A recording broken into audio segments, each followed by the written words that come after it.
ಭಾರತ ಹಾಗೆ ಪಾಕಿಸ್ತಾನದ ನಡುವೆ ಕದನ ವಿರಾಮ ಘೋಷಣೆಯಾಗಿದೆ. ಇದರ ಮಧ್ಯದಲ್ಲೇ ಪಾಪಿ ಪಾಕಿಸ್ತಾನಕ್ಕೆ ಭಾರತದ ಪ್ರಧಾನಿ ನರೇಂದ್ರ ಮೋದಿ ವಾರ್ನಿಂಗ್ ನೀಡಿದ್ದಾರೆ. ಪಾಕಿಸ್ತಾನಕ್ಕೆ ಪ್ರಧಾನಿ ನರೇಂದ್ರ ಮೋದಿ ವಾರ್ನಿಂಗ್ ನೀಡಿದ್ದಾರೆ. ಉಗ್ರರು ಎಲ್ಲಿ ಹುಟ್ಟುತ್ತಾರೋ ಅಲ್ಲೇ ನುಗ್ಗಿ ಹೊಡಿತೀವಿ ಅನ್ನುವಂತ ಎಚ್ಚರಿಕೆಯನ್ನು ರವಾನಿಸಿದ್ದಾರೆ. ಭಯೋತ್ಪಾದನೆ ವಿರುದ್ಧ ಝೀರೋ ಟಾಲರೆನ್ಸ್, ಯಾವುದೇ ಕಾರಣಕ್ಕೂ ತಡೆದುಕೊಳ್ಳುವಂತಹ ಪ್ರಮೇಯವೇ ಬರೋದಿಲ್ಲ ಅನ್ನುವಂತಹ ಮಾತುಗಳನ್ನು ಆಡಿರೋದು. ಜಾಗತಿಕ ಭಯೋತ್ಪಾದನೆಗೆ ನಾವು ತಕ್ಕ ಪಾಠವನ್ನ ಕಲಿಸಿದ್ದೇವೆ, ನೀರು ಹಾಗೆ ರಕ್ತ ಜೊತೆಯಾಗಿ ಹರಿಯೋದಿಲ್ಲ ಅನ್ನೋದು ಮೋದಿ ಅವರು ಎಚ್ಚರಿಕೆಯನ್ನ ಕೊಟ್ಟಿರೋದು. ಉಗ್ರರನ್ನ ಪಾಕ್ ನಾಶ ಮಾಡೋವರೆಗೂ ಮಾತುಕತೆ ಯಾವತ್ತೂ ಕೂಡ ನಡೆಯೋದಿಲ್ಲ. ಪಿಒಕೆ ಸಂಬಂಧ ಮಾತ್ರ ಪಾಕಿಸ್ತಾನ ಜೊತೆ ನಾವು ಮಾತುಕತೆಯನ್ನ ನಡೆಸ್ತೀವಿ. ಪಾಕಿಸ್ತಾನದ ಪರಮಾಣು ಬೆದರಿಕೆಗೆ, ನ್ಯೂಕ್ಲಿಯರ್ ಬೆದರಿಕೆಗೆ ನಾವು ಹೆದರ್ಕೊಳ್ಳೋದಿಲ್ಲ. ಈ ಬೆದರಿಕೆ ಏನಿದ್ರು ಸರಿಯಾದ ಉತ್ತರದ ಮೂಲಕ ನಾವು ಎಚ್ಚರಿಕೆಯನ್ನ ಕೊಡ್ತೀವಿ ಅನ್ನೋದನ್ನ ಕೂಡ ತಿಳಿಸಿರೋದು. ಸಿಂಧೂರವನ್ನ ಅಳಿಸಿದ್ರೆ ಏನಾಗತ್ತೆ ಅನ್ನೋದು ಉಗ್ರರಿಗೆ ಈಗ ತಿಳಿದಿದೆ ಅನ್ನೋದನ್ನ ಕೂಡ ಸ್ಪಷ್ಟಪಡಿಸಿರೋದು. ಯಾವಾಗ ಪಹಲ್ಗಾಮ್ ಅಟ್ಯಾಕ್ ಆಯಿತು, 26 ಮಂದಿ ನರಮೇಧವನ್ನ ಮಾಡಿದ್ರು. ಮುಖ್ಯವಾಗಿ ಈ ಮಹಿಳೆಯರಿಗೋಸ್ಕರವೇ ಆಪರೇಷನ್ ಸಿಂಧೂರವನ್ನ ಕೂಡ ಮಾಡಿದ್ರು ಅನ್ನೋದನ್ನ ನಿನ್ನೆ ನಡೆದ ಭಾಷಣದಲ್ಲಿ ಸುದೀರ್ಘವಾಗಿ ಮೋದಿ ಅವರು ವಿವರಿಸಿದ್ರು. ಮುಖ್ಯವಾಗಿ ಪಾಕಿಸ್ತಾನಕ್ಕೂ ನಮಗೂ ಯಾವುದೇ ರೀತಿಯ ನಂಟು ಇರೋದಿಲ್ಲ. ಮುಖ್ಯವಾಗಿ ಪಿಒಕೆ ಸಂಬಂಧ ಮಾತ್ರ ಪಾಕಿಸ್ತಾನ ಜೊತೆ ಮಾತುಕತೆಯನ್ನ ಆಡ್ತೀವಿ. ಅದು ಬಿಟ್ರೆ ಪಾಕಿಸ್ತಾನ ಬರೀ ಬೊಗಳೆಯನ್ನ ಬಿಡೋದು, ಬೊಬ್ಬೆಯನ್ನ ಹಾಕ್ತಾ ಇರತ್ತೆ, ಏನು ನ್ಯೂಕ್ಲಿಯರ್ ಬಾಂಬ್ ಅನ್ನ ಹಾಕ್ತೀವಿ, ನ್ಯೂಕ್ಲಿಯರ್ ಅನ್ನ ಸಿಡಿಸ್ಬಿಡ್ತೀವಿ ಅಂತ ಈ ಬೆದರಿಕೆಗಳಿಗೆಲ್ಲ ನಾವು ಎದುರುಕೊಳ್ಳೋದಿಲ್ಲ. ಏನಿದ್ರೂ ನಾವು ತಕ್ಕ ಉತ್ತರವನ್ನ, ಪ್ರತ್ಯುತ್ತರವನ್ನ ನೀಡಿದ್ದೇವೆ. ಸಿಂಧೂರವನ್ನ ಅಳಿಸಿದ್ರೆ ಪರಿಣಾಮ ಹೇಗಿರತ್ತೆ ಅಂತ ಪಾಪಿ ಪಾಕಿಸ್ತಾನಕ್ಕೆ ಈಗಾಗಲೇ ಅರಿವಾಗಿದೆ. ಇನ್ನು ಪಾಕಿಸ್ತಾನದ ವಿರುದ್ಧವಾಗಿ ಯಾವುದೇ ಸಮರ ಇಲ್ಲ, ಆದರೆ ಭಯೋತ್ಪಾದನೆಯ ವಿರುದ್ಧವಾಗಿ, ಉಗ್ರರ ವಿರುದ್ಧವಾಗಿ ಅಷ್ಟೇ ನಮ್ಮ ಸಮರ ಅಂತ ಕೂಡ ತಿಳಿಸಿರೋದು. ಇನ್ನು ಜಾಗತಿಕ ಮಟ್ಟದಲ್ಲಿ ಪಾಕಿಸ್ತಾನದ ಮುಖವಾಡವನ್ನ ಕೂಡ ಬಯಲು ಮಾಡಿದ್ದೇವೆ. ಗಡಿಯೊಳಗೆ ನುಗ್ಗೋದಕ್ಕೂ ಕೂಡ ನಮ್ಮ ಸೈನಿಕರು ಬಿಟ್ಟಿಲ್ಲ. ಕಂಪ್ಲೀಟ್ ಪರಮಾಧಿಕಾರವನ್ನ ಕೂಡ ಸೇನೆಗಳಿಗೆ ನಾವು ಕೊಟ್ಟಿರೋದ್ರಿಂದ ಅವರೇ ಎಲ್ಲವನ್ನ ಕೂಡ ಹ್ಯಾಂಡಲ್ ಮಾಡ್ತಾ ಇದ್ದಾರೆ. ಮುಂದಿನ ದಿನಗಳಲ್ಲಿ ಹುಟ್ಟಡಗಿಸ್ತೀವಿ, ಭಯೋತ್ಪಾದಕರ ಹಾಗೆ ಉಗ್ರರ ಹುಟ್ಟಡಗಿಸ್ತೀವಿ ಅನ್ನೋದನ್ನ ಕೂಡ ಎಚ್ಚರಿಕೆಯನ್ನ ನೀಡಿರೋದು. ಹಾಗೆ ನೀರು ಮತ್ತು ರಕ್ತ ಜೊತೆಯಾಗಿ ಹರಿಯೋದಿಲ್ಲ ಅನ್ನೋದನ್ನ ಕೂಡ ಸ್ಪಷ್ಟನೆ ನೀಡಿರೋದು. पाकिस्तान को अगर बचना है तो उसे अपने टेरर इंफ्रास्ट्रक्चर का सफाया करना ही होगा. इसके अलावा शांति का कोई रास्ता नहीं है. भारत का मत एकदम स्पष्ट है. टेरर और टॉक एक साथ नहीं हो सकते. टेरर और ट्रेड एक साथ नहीं चल सकते. और पानी और खून भी एक साथ नहीं बह सकता. मैं आज विश्व समुदाय को भी कहूंगा, हमारी घोषित नीति रही है, अगर पाकिस्तान से बात होगी तो टेररिज्म पर ही होगी.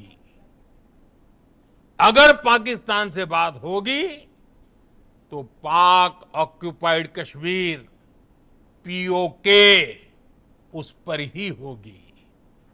भारत की तीनों सेनाएं, हमारी एयरफोर्स, हमारी आर्मी और हमारी नेवी, हमारी border security force BSF, Bharat के अर्धसैनिक बल लगातार अलर्ट पर है. सर्जिकल स्ट्राइक और एयर स्ट्राइक के बाद अब ऑपरेशन सिंदूर आतंक के खिलाफ भारत की नीति है. ऑपरेशन सिंदूर ने आतंक के खिलाफ लड़ाई में एक नई लकीर खींच, एक नया पैमाना, न्यू नॉर्मल तय कर दिया है. पहला, भारत पर आतंकी हमला हुआ तो मुंह तोड़ जवाब दिया जाए. हम अपने तरीके से, अपनी शर्तों पर जवाब देकर रहेंगे. हर उस जगह जाकर कठोर कार्रवाई करेंगे जहां से आतंक की जड़ें निकलती हैं. दूसरा, कोई भी न्यूक्लियर ब्लैकमेल भारत नहीं सहेगा. न्यूक्लियर ब्लैकमेल की आड़ में पनप रहे आतंकी ठिकानों पर भारत सटीक और निर्णायक प्रहार करेगा। तीसरा, हम आतंक की सरपरस्त सरकार और आतंक के आकाओं को अलग अलग नहीं देखेंगे। भारत की तीनों सेनाएं हमारी ದೇಶದ ಪ್ರಧಾನಿ ನರೇಂದ್ರ ಮೋದಿ ಅವರು ವಾರ್ನಿಂಗ್ ಕೊಟ್ಟರು. ಪಾಕ್ನಿಂದ ಕುತಂತ್ರ ಬುದ್ಧಿ ಮಾತ್ರ ಮುಂದುವರೆದಿದೆ. ಕಾಶ್ಮೀರದಲ್ಲಿ ಪಾಕಿಸ್ತಾನದಿಂದ ಮತ್ತೆ ಡ್ರೋನ್ ದಾಳಿ ಮಾಡಲಾಗಿದೆ. ಜಮ್ಮು, ಬಾಲಾಕೋಟ್, ಸಾಂಬಾದಲ್ಲಿ ಮತ್ತೆ ಅಟ್ಯಾಕ್ ಮಾಡಲಾಗಿದೆ. ನಿನ್ನೆ ರಾತ್ರಿ 10ಕ್ಕೂ ಹೆಚ್ಚು ಸ್ಥಳಗಳ ಮೇಲೆ ದಾಳಿ ನಡೆಸಿರೋದು. ಪಾಕ್ನ ಎಲ್ಲ ಡ್ರೋನ್ ಅನ್ನ ಭಾರತೀಯ ಸೇನೆ ಹೊಡೆದು ಹಾಕಿದೆ. ಪಾಕ್ ಡ್ರೋನ್ ದಾಳಿ ಬೆನ್ನಲ್ಲೇ ಗಡಿಯಲ್ಲಿ ಹೈ ಅಲರ್ಟ್ ಅನ್ನ ಕೂಡ ಘೋಷಣೆ ಮಾಡಲಾಗಿದೆ. ಒಂದು ಕಡೆ ಕದನ ವಿರಾಮ ಇದ್ರೆ ಮತ್ತೊಂದು ಕಡೆ ಪಾಕಿಸ್ತಾನ ತನ್ನ ನರಿ ಬುದ್ಧಿಯನ್ನ ತೋರಿಸ್ತಾ ಇದೆ. ಮೋದಿ ವಾರ್ನಿಂಗ್ ಕೊಟ್ಟಾಗಿದೆ. ಯಾವುದೇ ಕಾರಣಕ್ಕೂ ಕುತಂತ್ರ ಬುದ್ಧಿಯನ್ನ ತೋರಿಸಬಾರದು ಅನ್ನುವಂತ ಎಚ್ಚರಿಕೆಯನ್ನ ಕೂಡ ರವಾನಿಸಿದ್ದಾರೆ. ಇಷ್ಟೆಲ್ಲ ಬೆಳವಣಿಗೆಯ ಮಧ್ಯೆ ಕೂಡ ಜಮ್ಮು, ಬಾಲಾಕೋಟ್ ಹಾಗೆ ಸಾಂಬಾದಲ್ಲಿ ಪಾಕಿಸ್ತಾನ ಮತ್ತೆ ಅಟ್ಯಾಕ್ ಮಾಡಿರೋದು ನಿನ್ನೆ ರಾತ್ರಿ ಸರಿಸುಮಾರು 10 ಗಂಟೆ ಆಗಿದೆ. ಆ 10ಕ್ಕೂ ಹೆಚ್ಚು ಸ್ಥಳಗಳಲ್ಲಿ ಮತ್ತೆ ದಾಳಿಯನ್ನ ನಡೆಸಿರೋದು. ಅಂದ್ರೆ ಎಷ್ಟೇ ಮಾಡಿದ್ರು ಕೂಡ ಪಾಕಿಸ್ತಾನ ತನ್ನ ಬುದ್ಧಿ ಏನಿದೆ ಅದನ್ನ ತೋರಿಸ್ತಾನೆ ಬರ್ತಾ ಇದೆ. ಅಷ್ಟೆಲ್ಲ ಎಚ್ಚರಿಕೆಯನ್ನ ಕೊಟ್ಟಿದ್ರು ಕೂಡ ಡ್ರೋನ್ನ ಮೂಲಕ ದಾಳಿಯನ್ನ ನಡೆಸ್ತಾನೆ ಇದೆ. ಆದ್ರೆ ಭಾರತೀಯ ಸೇನೆ ಎಲ್ಲೋ ಒಂದ್ ಕಡೆ ಸ್ಟ್ರಾಂಗ್ ಆಗಿರೋದ್ರಿಂದ, ಅಲರ್ಟ್ ಆಗಿರೋದ್ರಿಂದ, ನಿರಂತರವಾದಂತಹ ಕೆಲಸದಲ್ಲಿ ತೊಡಗ್ತಾ ಇರೋದ್ರಿಂದ ಎಲ್ಲದಕ್ಕೂ ಕೂಡ ಟಕ್ಕರನ್ನ ಕೊಡ್ತಾ ಇರೋದು. ಮೋದಿ ವಾರ್ನಿಂಗ್ ಕೊಡ್ತಾ ಇದ್ರು ಕೂಡ ಪಾಕಿಸ್ತಾನ ಕುತಂತ್ರ ಬುದ್ಧಿಯನ್ನ ತೋರಿಸ್ತಾ ಇದೆ. ಕಾಶ್ಮೀರದಲ್ಲಿ ಪಾಕಿಸ್ತಾನದಿಂದ ಮತ್ತೆ ಡ್ರೋನ್ ದಾಳಿ ನಡೆಸಿರೋದು. ಈ ಹಿಂದೆ ಕೂಡ ಅಷ್ಟೇ ಕದನ ವಿರಾಮ ಘೋಷಣೆ ಆಗಿತ್ತು. ಆದ್ರೂ ಪಾಕಿಸ್ತಾನ ತನ್ನ ಕುತಂತ್ರಿ ಬುದ್ಧಿಯನ್ನ ತೋರಿಸಿತ್ತು, ನರಿ ಬುದ್ಧಿಯನ್ನ ತೋರಿಸಿತ್ತು. ನೀವು ಕೂಡ ದೃಶ್ಯಾವಳಿಗಳಲ್ಲಿ ಗಮನಿಸ್ತಾ ಇದ್ದೀರಾ. ಇದೇ ದೃಶ್ಯಾವಳಿಗಳು ನಿನ್ನೆ ರಾತ್ರಿ 10ಕ್ಕೂ ಹೆಚ್ಚು ಸ್ಥಳಗಳ ಮೇಲೆ ದಾಳಿ ಆಗಿರುವಂತಹ ದೃಶ್ಯಾವಳಿಗಳು. ಡ್ರೋನ್ ಬರುತ್ತೆ, ಏಕಾಏಕಿ ಅಟ್ಯಾಕ್ ಮಾಡೋದು. ಕದನ ವಿರಾಮ ಘೋಷಣೆಯಾಗಿದೆ, ಯಾವುದೇ ಕಾರಣಕ್ಕೂ ಅದನ್ನ ಉಲ್ಲಂಘನೆ ಮಾಡುವಂತಿಲ್ಲ. ಅದಕ್ಕೆ ಸಂಬಂಧಪಟ್ಟಂತೆ ನಿನ್ನೆ ಕೂಡ ಡಿಜಿಒಗಳು ಕೂಡ ಡಿಸ್ಕಷನ್ ಮಾಡಿದ್ದಾರೆ. ಆದರೂ ಕೂಡ ಮತ್ತೆ ಈ ರೀತಿಯ ಅಟ್ಯಾಕ್ಗಳು ಮಾಡೋದು ಸರಿಯಲ್ಲ. ನರೇಂದ್ರ ಮೋದಿ ಅವರು ಕೂಡ ವಾರ್ನಿಂಗ್ ಕೊಟ್ಟಿದ್ದಾರೆ. ಯಾವುದೇ ಕಾರಣಕ್ಕೂ ಕೂಡ ಏನು ಉಲ್ಲಂಘನೆಯನ್ನ ಮಾಡಬಾರ್ದು, ಕದನ ವಿರಾಮವನ್ನ ಉಲ್ಲಂಘನೆ ಮಾಡಬಾರ್ದು ಅನ್ನುವಂಥ ಎಚ್ಚರಿಕೆ ಪಾಕಿಸ್ತಾನಕ್ಕೆ ಕೊಟ್ಟಿದ್ರು ಕೂಡ ನಿನ್ನೆ ರಾತ್ರಿ 10ಕ್ಕೂ ಹೆಚ್ಚು ಸ್ಥಳಗಳಲ್ಲಿ ಟಾರ್ಗೆಟ್ ಮಾಡಿ, ಅಂದ್ರೆ ಅಲರ್ಟ್ ಆಗದೇ ಇದ್ದಂತಹ ಸಂದರ್ಭದಲ್ಲಿ ಎಷ್ಟು ರೀತಿಯಲ್ಲಿ ಕಷ್ಟಕರ ಆಗ್ತಾ ಇತ್ತು, ಪರಿಣಾಮ ಹೇಗಿರ್ತಾ ಇತ್ತು ಎಲ್ಲವನ್ನೂ ಕೂಡ ಊಹಿಸಬೇಕಾಗತ್ತೆ. ಡ್ರೋನ್ಗಳ ಮೂಲಕ ಮತ್ತೆ ಅಟ್ಯಾಕ್ ಅನ್ನ ಮಾಡ್ತಾರೆ. ಆದ್ರೆ ಭಾರತೀಯ ಸೇನೆ ಕೂಡ ತುಂಬಾ ಸ್ಟ್ರಾಂಗ್ ಆಗಿರೋದ್ರಿಂದ ಡ್ರೋನ್ಗಳನ್ನ ಹೊಡೆದು ಉರುಳಿಸಿದೆ. ಒಂದ್ ಕಡೆ ಕದನ ವಿರಾಮ ಘೋಷಣೆಯಾಗಿದ್ರು ಕೂಡ ನರಿ ಬುದ್ಧಿಯನ್ನ ತೋರಿಸ್ತಾ ಇರೋದು. ಅಂದ್ರೆ ಇದಕ್ಕೆ ಯಾವ ರೀತಿಯಾದಂತಹ ಉತ್ತರವನ್ನ ಕೊಡಬೇಕು, ಅಮೆರಿಕ ಏನಾದ್ರೂ ಇನ್ವಾಲ್ವ್ಮೆಂಟ್ ಅನ್ನ ತೆಗೆದುಕೊಂಡು ಕದನ ವಿರಾಮವನ್ನ ಘೋಷಣೆ ಮಾಡದೆ ಇದ್ದಂತ ಪಕ್ಷದಲ್ಲಿ ಇಲ್ಲಿವರೆಗೂ ಕೂಡ ಕದನ ನಡೀತಾ ಇತ್ತು. ಆಪರೇಷನ್ ಸಿಂಧೂರ ಕಂಟಿನ್ಯೂ ಆಗ್ತಾ ಇತ್ತು. ಆದ್ರೆ ಸದ್ಯದ ಮಟ್ಟಿಗೆ ಮಾತ್ರ ಆಪರೇಷನ್ ಸಿಂಧೂರಕ್ಕೆ ಬ್ರೇಕ್ ಬಿದ್ದಿರೋದು. ಆದ್ರೆ ಅದು ಕಂಪ್ಲೀಟ್ ಆಗಿ ಸ್ಟಾಪ್ ಆಗಿದೆ ಅನ್ನುವ ಅರ್ಥವನ್ನ ಕೊಡೋದಿಲ್ಲ ಅಂತ ನರೇಂದ್ರ ಮೋದಿ ಅವರು ಕೂಡ ಹೇಳಿರೋದು. ಇಷ್ಟೆಲ್ಲ ಬೆಳವಣಿಗೆ ಆಗ್ತಾ ಇದೆ. ಆದ್ರೂ ಕೂಡ ನಿನ್ನೆ ರಾತ್ರಿ 10 ಜಾಗಗಳಲ್ಲಿ ಅಥವಾ ಸ್ಥಳಗಳಲ್ಲಿ, ಅದು ಜಮ್ಮು, ಬಾಲಾಕೋಟ್, ಸಾಂಬಾದಲ್ಲಿ ಮತ್ತೆ ಅಟ್ಯಾಕ್ ಮಾಡಿರೋದು.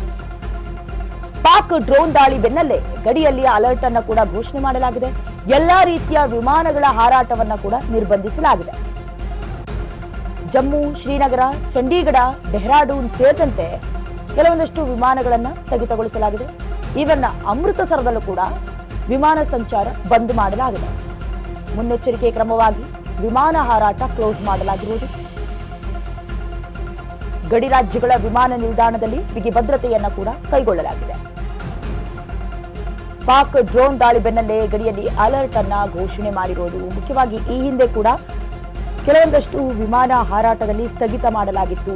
ಈಗಾಗಲೇ ಡ್ರೋನ್ಗಳ ಮೂಲಕ ಅಟ್ಯಾಕ್ ಮಾಡೋದಕ್ಕೆ ಮುಂದಾಗಿದೆ ಪಾಕಿಸ್ತಾನ. ಹಾಗಾಗಿ ಜಮ್ಮು, ಶ್ರೀನಗರ, ಚಂಡೀಗಢ ಹಾಗೆ ಅಮೃತ್ಸರ್, ಡೆಹ್ರಾಡೂನ್ನಲ್ಲಿ ವಿಮಾನ ಹಾರಾಟಕ್ಕೆ ಬಂದ್ ಮಾಡಲಾಗಿರೋದು. ಮತ್ತೆ ಏನಾದರೂ ತಮ್ಮ ನರಿಬುದ್ಧಿಯನ್ನ ತೋರಿಸಿ ಮತ್ತೆ ಏನಾದರೂ ಅಟ್ಯಾಕ್ ಮಾಡಿದ್ರೆ ಮತ್ತೆ ಪ್ರಾಣವನ್ನ ಕಳೆದುಕೊಳ್ಬೇಕಾದಂಥ ಪರಿಸ್ಥಿತಿ ಮುಂದಾಗತ್ತೆ. ನೀವು ಕೂಡ ದೃಶ್ಯಾವಳಿಗಳಲ್ಲಿ ಗಮನಿಸ್ತಾ ಇದ್ದೀರಾ.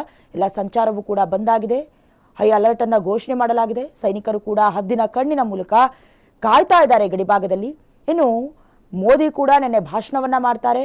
ಮುಖ್ಯವಾಗಿ ಯಾವ ರೀತಿಯ ಕಟ್ಟೆಚ್ಚರಿಕೆಯನ್ನ ತೆಗೆದುಕೊಳ್ಬೇಕು ಅನ್ನೋದನ್ನ ಕೂಡ ಘೋಷಣೆ ಮಾಡಿದ್ರು. ಯಾವುದೇ ಕಾರಣಕ್ಕೂ ನಿರಂತರವಾದಂತಹ ಸೇವೆಯಲ್ಲಿರುವಂತಹ ಸೇನೆಯ ಅಧಿಕಾರಿಗಳು ಕೂಡ ಹದ್ದಿನ ಕಣ್ಣಿನ ಮೂಲಕ ದೇಶವನ್ನ ಕಾಯ್ತಾ ಇದ್ದಾರೆ. ಇದರ ಮಧ್ಯದಲ್ಲೇ ಒಪ್ಕೊಂಡು ಹೋಗಿದ್ರು ಕೂಡ, ಯಾರು ಡಿಜಿಒಗಳು ಒಪ್ಕೊಂಡು ಹೋಗಿದ್ರು ಕೂಡ ಈಗ ಮತ್ತೆ ತಮ್ಮ ಕುತಂತ್ರಿ ಬುದ್ಧಿಯನ್ನ ತೋರಿಸ್ತಾ ಇರೋದು. ಮೋದಿ ವಾರ್ನಿಂಗ್ ಬಳಿಕವೂ ಕೂಡ ಡ್ರೋನ್ಗಳ ಮೂಲಕ ಅಟ್ಯಾಕ್ ಮಾಡೋದಕ್ಕೆ ಮುಂದಾಗಿದ್ರು. ಜಮ್ಮು, ಬಾಲ್ಕೋಟ್, ಸಾಂಬಾದಲ್ಲಿ ಮತ್ತೆ ಅಟ್ಯಾಕ್ ಮಾಡೋದಕ್ಕೆ ಮುಂದಾಗಿದ್ರು. ಈಗ ಎಲ್ಲ ರೀತಿಯ ವಿಮಾನ ಹಾರಾಟವನ್ನ ಕೂಡ ನಿರ್ಬಂಧ ಮಾಡಿರೋದು.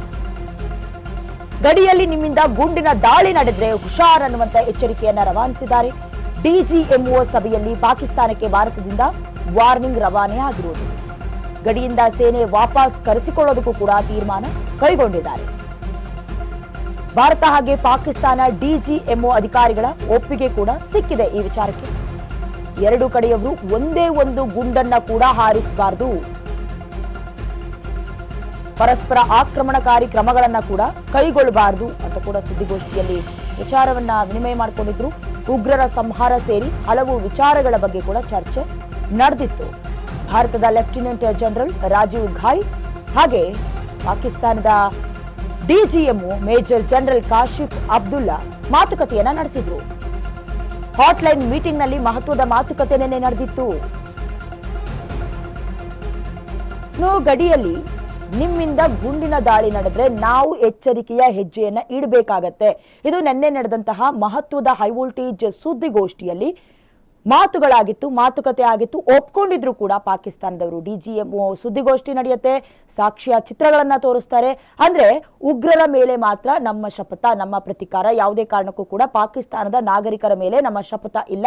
ಇನ್ನು ಮುಂದುವರೆದು ಮತ್ತೆ ಏನಾದ್ರೂ ನೀವು ಅಟ್ಯಾಕ್ ಮಾಡಿದ್ರೆ ಕಠಿಣ ಕ್ರಮಗಳನ್ನ ನಾವು ತೆಗೆದುಕೊಳ್ಬೇಕಾಗತ್ತೆ ಅಂತ ಡಿಜಿಎಂಒ ಎಚ್ಚರಿಕೆಯನ್ನ ಕೊಟ್ಟಿದ್ರು. ಅಂದ್ರೆ ಪರಸ್ಪರ ಆಕ್ರಮಣಕಾರಿ ಮಾಡ್ಕೊಳ್ಳೋದು ಬೇಡ, ಪರಸ್ಪರ ಅಟ್ಯಾಕ್ ಮಾಡೋದು ಬೇಡ, ಗುಂಡಿನ ಚಕಮಕಿ ನಡೆಸೋದು ಬೇಡ. ಏನೇ ಇದ್ರೂ ಶಾಂತಿ ರೀತಿಯಲ್ಲಿ ಇದು ಫುಲ್ ಸ್ಟಾಪ್ ಬೀಳಬೇಕು. ಈಗಾಗಲೇ ಅನೇಕ ಹಾನಿಗಳು ನಡೆದೋಗಿದೆ. ಹಾಗಾಗಿ ಇನ್ನೇನಿದ್ರೂ ಶಾಂತಿ ಸಂಧಾನದ ಮೂಲಕ ಭಾರತ ಹಾಗೆ ಪಾಕಿಸ್ತಾನದ ಗಡಿಯಲ್ಲಿ ಉದ್ವಿಗ್ನ ಪರಿಸ್ಥಿತಿಗೆ ಮತ್ತೆ ಎಡೆ ಮಾಡಿಕೊಡೋದು ಬೇಡ ಅನ್ನುವಂತಹ ಸುದ್ದಿಗೋಷ್ಠಿ, ಸಭೆ, ಚರ್ಚೆ ಎಲ್ಲವೂ ಕೂಡ ನಡೆದಿತ್ತು. ಆದ್ರೆ ಪಾಕಿಸ್ತಾನ ಮಾತ್ರ ತನ್ನ ನರಿಬುದ್ಧಿ ಎಲ್ಲೋ ಹೋಗುತ್ತೆ, ಮತ್ತೆ ಅದೇ ರೀತಿಯ ಅಟ್ಯಾಕ್ಗಳನ್ನ ಮಾಡ್ತಾ ಇರೋದು. ಹೀಗಾಗಿ ವಿಮಾನ ಹಾರಾಟಕ್ಕೂ ಕೂಡ ನಿರ್ಬಂಧ ಸ್ಥಗಿತವನ್ನ ಕೂಡ ಏರಿರೋದು.